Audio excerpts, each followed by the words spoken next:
नमस्कार, मैं हूं बिलाल और आप देख रहे हैं मिसाल नेशन 24 न्यूज। चलिए बुलेटिन में सबसे पहले बात करेंगे भिंड की। आपको बता दें कि यहाँ पर भिंड सकल दिगंबर जैन समाज भिंड और साथ ही कांग्रेस की तरफ से भंवरलाल जैन की बीजेपी नेता की यहाँ पर की गई हत्या के विरोध में संयुक्त शोक सभा का आयोजन गोल मार्केट गांधी प्रतिमा के पास किया गया। शोक सभा में मुख्य रूप से मध्य प्रदेश विधानसभा के नेता प्रतिपक्ष डॉक्टर गोविंद सिंह शामिल हुए। शोक सभा में यहाँ पर डॉक्टर गोविंद सिंह ने यहाँ पर कहा है कि बीजेपी प्रदेश में अराजकता का माहौल पैदा कर रही है। आज पूरा मध्य प्रदेश बीजेपी से डर रहा है और प्रदेश के गृह मंत्री के यहाँ पर संरक्षण में बीजेपी के लोग जगह जगह पर लोगों की हत्या कर रहे हैं। सिवनी में आदिवासी हत्याकांड के यहाँ पर जो है मनसा नीमच हत्याकांड हो या फिर सभी जगह पर बीजेपी के लोगों का हाथ शामिल है। बेरोजगारी के कारण युवा आत्महत्या करने को मजबूर है। आज महंगाई चरम पर है जिससे कि आम जनता परेशान हो रही है। जैन समाज अहिंसा के यहाँ पर परमो धार्मिक के यहाँ पर सिद्धांत पर जीवन गुजारता है। ये हत्या भंवरलाल जैन की नहीं बल्कि समस्त जैन समाज की है। बीजेपी धर्म के नाम पर लोगों को लड़ा रही है और बीजेपी का बुलडोजर केवल आमजन पर ही चलता हुआ दिखाई दे रहा है और भाजपा के यहाँ पर कार्यकर्ताओं पर नहीं, चाहे वो कितना बड़ा अपराधी क्यों ना हो। उनके चरणों में विनम्र प्रार्थना करने के लिए उपस्थित हुआ था। शोक और उन भगवान से प्रार्थना की है कि उनकी आत्मा को शांति पहुंचाए। पूरा प्रदेश आज आतंक के साए में जी रहा है। सरकार के संरक्षण में लगातार प्रदेश में अपराधियों की बाढ़ आ गई है। हत्याएं, लूट, डकैती और सांप्रदायिक घटनाएं का पूरा मध्य प्रदेश इस मुल्क में गढ़ बन चुका है। और सिवनी में गोकशी के शक में यहाँ पर 2 आदिवासियों की यहाँ पर हत्या को लेकर प्रदेश की राजनीति में उथल पुथल लगातार जारी है, जहाँ पर राजनीतिक दलों का आना जाना भी लगा हुआ है। अब तक यहाँ पर गोंडवाना गणतंत्र पार्टी के राष्ट्रीय अध्यक्ष सहित यहाँ पर ग्राम सिमरिया से सिवनी तक रैली निकालकर न्यायिक अधिकार रैली के माध्यम से न्याय मांगा गया। गोंडवाना गणतंत्र पार्टी के यहाँ पर वक्ताओं ने बीजेपी के ऊपर निशाना साधते हुए कहा है कि यहाँ पर जिन्हें गाय का निबंध नहीं आता वो आदिवासियों को यहाँ पर गौ रक्षा का पाठ पढ़ा रहे हैं। आदिवासी समाज जंगल जमीन और साथ ही जीवन जंतु और सहित यहाँ पर प्राकृतिक के समस्त उपहारों की रक्षा करना सबसे अच्छे तरीके से जानता है। गोंडवाना गणतंत्र पार्टी के यहाँ पर जो है इस पूरी रैली को निकालकर न्याय की मांग की है।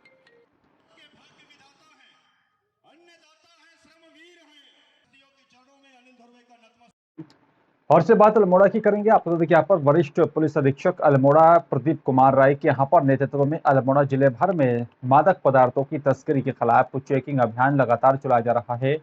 और मैं पुलिस उपाधीक्षक आपको बता दें कि ऑपरेशन जो है ओशन जोशी के यहाँ पर नेतृत्व में सल्ट पुलिस और साथ ही एसओजी की संयुक्त टीम ने सल्ट पेशिया बैंक के पास मोटरसाइकिल को यहाँ पर रोक कर तलाशी ली तो बताया जा रहा है कि 2 अभियुक्तों के कब्जे से 13 किलो से भी अधिक गांजे और साथ ही एक नीले रंग के प्लास्टिक के ड्रम में यहाँ पर बरामद किया गया।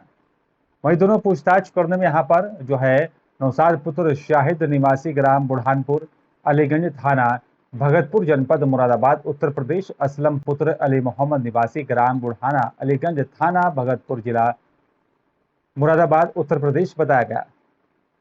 पुलिस ने बताया कि यहाँ पर जो है बरामद किए गए गांजे की कीमत 2 लाख रुपए से भी अधिक मानी जा रही है। लगातार उत्तराखंड में नशे के खिलाफ बड़ा अभियान चलाया जा रहा है।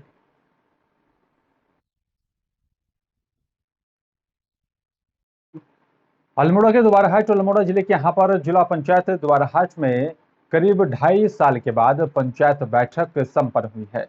पंचायत बैठक की अध्यक्षता दीपक किरोली ने की है। बताया जा रहा है कि मुख्य अतिथि के तौर पर विधायक मदन बिष्ट ने यहाँ पर शिरकत की। इस बैठक में क्षेत्रीय विधायक, ग्राम प्रधान, क्षेत्र पंचायत सदस्यों और साथ ही जिला पंचायत सदस्यों और साथ ही विभागीय अधिकारियों की तरफ से प्रतिभाग किया गया। बैठक में उद्यान कृषि जल संस्थान, जल निगम, सिंचाई, विद्युत, लोनिवी, पीएमजीएसवाई, एनएच, स्वास्थ्य, शिक्षा और साथ ही अन्य विभागीय योजनाओं की भी जानकारी ली गई।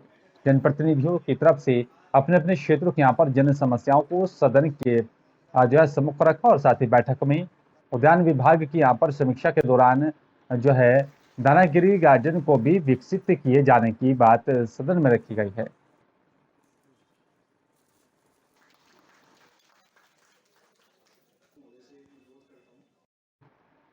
और चलिए बात अब अगली खबर की करेंगे। आपको बता दें कि यहाँ पर जो है लगातार इस तरह से बैठक का आयोजन किया गया था। और चलिए अब बात डोईवाला की करेंगे। आपको बता दें कि यहाँ पर उत्तराखंड क्रांति दल ने डोईवाला के यहाँ पर विधायक बृजभूषण गैरोला पर डोईवाला अस्पताल के मुद्दे को लेकर जमकर हमला बोला। उत्तराखंड क्रांति दल के यहाँ पर केंद्रीय मीडिया प्रभारी शिव प्रसाद सेमवाल ने अस्पताल परिसर में यहाँ पर एक प्रेस कॉन्फ्रेंस में कहा कि स्थानीय विधायक बृजभूषण गैरोला नहीं चाहते कि डोईवाला के सामुदायिक स्वास्थ्य केंद्र का अनुबंध हिमालयन अस्पताल से खत्म हो। यूकेडी नेता शिव प्रसाद सेमवाल ने कहा कि यहाँ पर स्थानीय विधायक को इस मामले में अपनी भूमिका स्पष्ट करनी चाहिए, अन्यथा वो एक हफ्ते के बाद यहाँ पर स्थानीय विधायक का भी पुतला फूंक देंगे और पूरे उत्तराखंड में जितने भी अस्पताल पीपी मोड पर दिए गए उनके जो है निरस्तीकरण के लिए व्यापक जन आंदोलन भी शुरू करेंगे। इस पर 46 दिन का आंदोलन हुआ था हॉस्पिटल का अनुबंध निरस्त कराने के लिए, हिमालयन हॉस्पिटल से वापस लेने के लिए। और जनवरी में स्वास्थ्य सचिव ने ऑर्डर कर दिए थे कि इसको निरस्त किया जाए। लेकिन उसके बाद जो विधायक यहाँ पर प्रचंड बहुमत से जीत के आए हैं, वही बार बार इसमें ऑब्जेक्शन लगा रहे हैं कि ये हॉस्पिटल का अनुबंध निरस्त नहीं होना चाहिए। उत्तराखंड प्रदेश में भी यहाँ पर लाउड स्पीकर पर कार्रवाई होने के लिए अब तैयार है। अब तो देखिए यहाँ पर ध्वनि प्रदूषण पर रोक लगाते हुए हाईकोर्ट के आदेश के बाद अब बिना अनुमति के किसी भी यहाँ पर धर्मस्थल पर लाउड स्पीकर नहीं बजेगा। पटाखों और तेज ध्वनि के यहाँ पर विरुद्ध कोर्ट सख्त हो गया है। साथ ही तेज ध्वनि में यहाँ पर चलने वाले लाउड स्पीकर पर भी रोक लगाई जा रही है। केवल प्रशासन की अनुमति के बाद ही लगाए गए लाउड स्पीकर को यहाँ पर मानकों के आधार पर ही चलाया जा सकता है।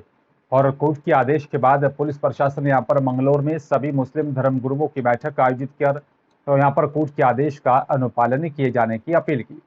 ध्वनि नियंत्रण मानक को लागू किए जाने के आदेश दिए गए हैं और जल्द ही यहाँ पर सभी धर्मस्थलों पर लाउड स्पीकर लगाने के लिए यहाँ पर मानकों के आधार पर ही प्रशासन से अनुमति लेना आवश्यक होगा।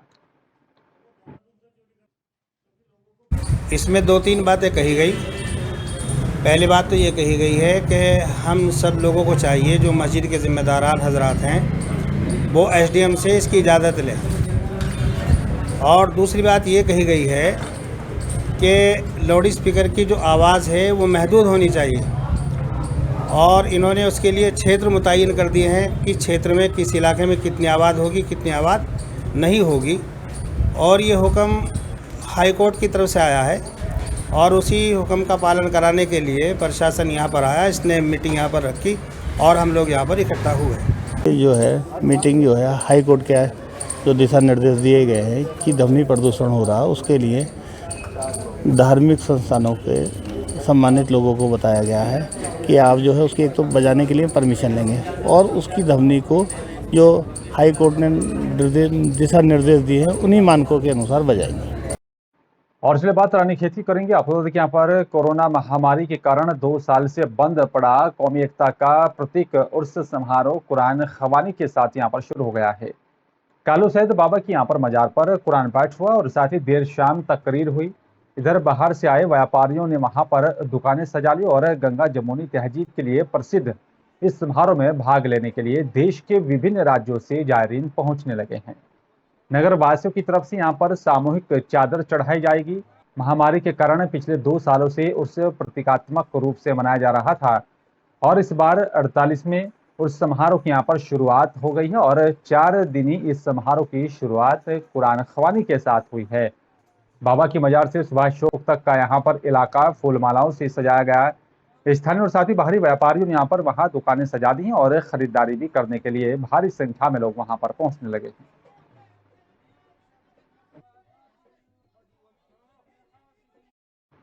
और चलिए बात रुद्रपुर की करेंगे। आपको देखिए यहाँ पर सुभाष कॉलोनी निवासी युवक की हत्या में फरार चल रहे मुख्य आरोपी कबाड़ी और साथ ही उसकी महिला दोस्त को पुलिस ने गिरफ्तार कर जेल भेज दिया है।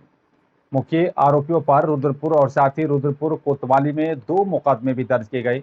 पुलिस अधिकारियों के मुताबिक दोनों नेपाल भागने की फिराक में थी और सीओ सिटी अभय सिंह ने बताया कि सुभाष कॉलोनी निवासी सद्दाम की 18 मई की रात को कबाड़ी नवाब और साथ ही उसकी महिला दोस्त ने यहाँ पर जो है हत्या कर दी थी। बताया जा रहा है कि इस मामले में पुलिस ने गंगाराम, शाहनवाज और साथ ही जुबैर को गिरफ्तार कर जेल भेज दिया था, जबकि हत्या का मुख्य आरोपी सुभाष कॉलोनी निवासी कबाड़ी नवाब अली पुत्र अमीर हसन और साथ ही उसकी मूल रूप से केला खेड़ा मोती मस्जिद और साथ ही हाल सुभाष कॉलोनी निवासी महिला दोस्त निशा पुत्री राजा हुसैन फरार चल रहे थे। सीओ सिटी ने बताया कि यहाँ पर पुलिस ने नवाब और साथ ही निशा को प्रीत विहार क्षेत्र से गिरफ्तार कर लिया और पूछताछ में उन्होंने लेन देन का विवाद बताया। मर्डर का मामला प्रकाश में आया था, जिसमें पूर्व में ही गंगाराम, जुबैर और शाहनवाज को अरेस्ट करके माननीय न्यायालय के समक्ष पेश किया गया था। इसमें जो मुख्य अभियुक्त शाहनवाज था और एक महिला निशा का नाम प्रकाश में आया था। इनके लिए हमारी पुलिस टीमें लगातार दबिश दे रही थी। कल इनको भी अरेस्ट करके आज माननीय न्यायालय के समक्ष पेश किया जा रहा है। शाहनवाज ये कबाड़ का काम करता था और ये लड़के उसके वहाँ जो भी कबाड़ की सामग्री चुनते थे वो उसको ले आकर के बेचते थे। उस दिन सद्दाम ने पैसे को डिमांड करी, जिस पे इनकी आपस में कहासुनी हुई और आपस में कहासुनी होने पे इन लोगों ने उसका गला दबा दिया, जिससे उसकी मृत्यु हो गई। और मौका देख करके फिर इन लोगों ने ले जा करके उसकी बॉडी को कबाड़ के गाड़ी में रख करके और ले जा करके वहाँ फेंक दिया था। ये पूरा प्रकरण। स्वच्छ भारत मिशन को लेकर सरकार करोड़ों रुपए खर्च करने का दावा करती है और वहीं शौचालय को लेकर भी सरकार बेहद गंभीर है। सरकार की तरफ से बड़े स्तर पर हर घर शौचालय अभियान भी चलाया जा रहा है, जिसे लोग खुले में आकर शौच ना करें। लेकिन उत्तराखंड का प्रवेश द्वार कहा जाने वाला मंगलौर इन मूलभूत सुविधाओं से काफी दूर है। मंगलौर कस्बे के बाजार में आसपास क्षेत्र से हजारों की संख्या में लोग खरीदारी करने के लिए मंगलौर आते हैं। नगर बाजार में कोई भी सार्वजनिक शौचालय उपलब्ध नहीं है।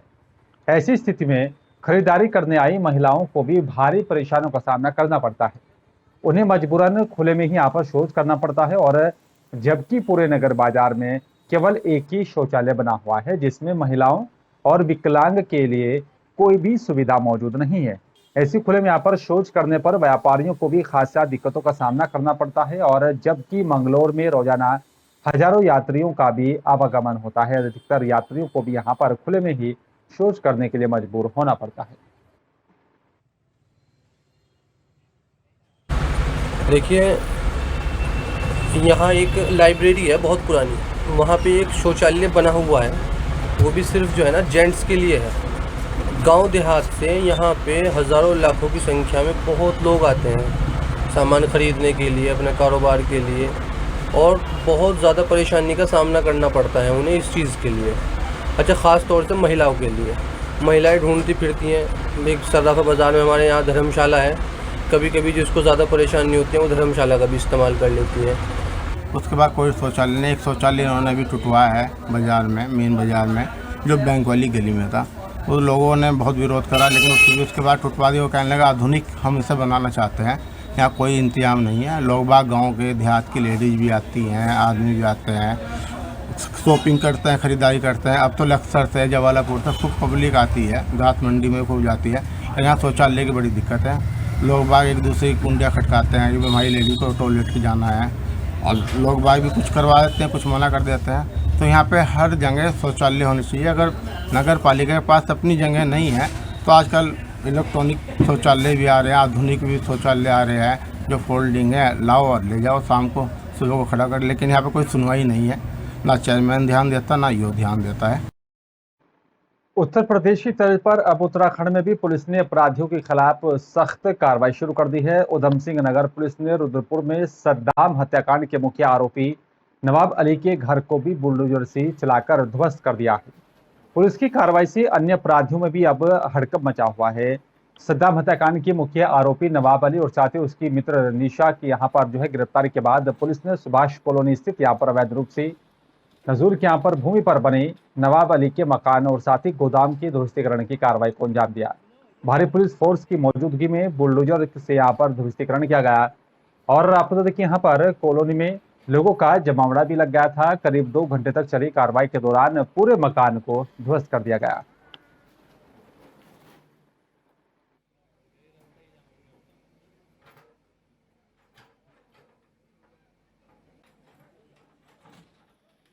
विभाग द्वारा रीजनल फूड कंट्रोलर को आवंटित ये भूमि थी, जिसमें कुछ व्यक्तियों के द्वारा अवैध तरीके से अतिक्रमण करके और यहाँ पर निर्माण किया गया था। उसी के संदर्भ में आज एसडीएम साहब के नेतृत्व में और कंसर्न डिपार्टमेंट के नेतृत्व में पुलिस बल भी आया था, जिसमें इस अवैध अतिक्रमण को हटाया गया।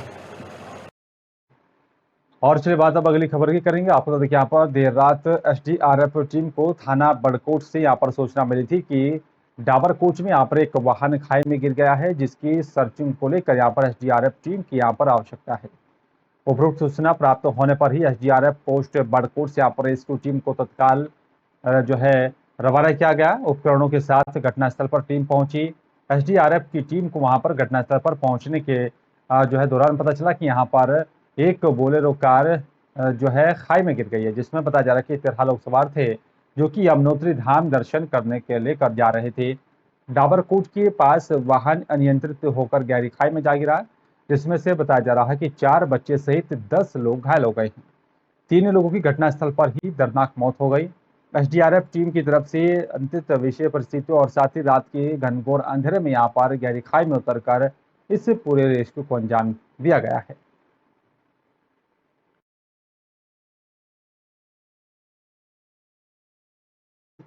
और फिलहाल इस बुलेटिन में मेरे साथ सिर्फ इतना ही। नमस्कार।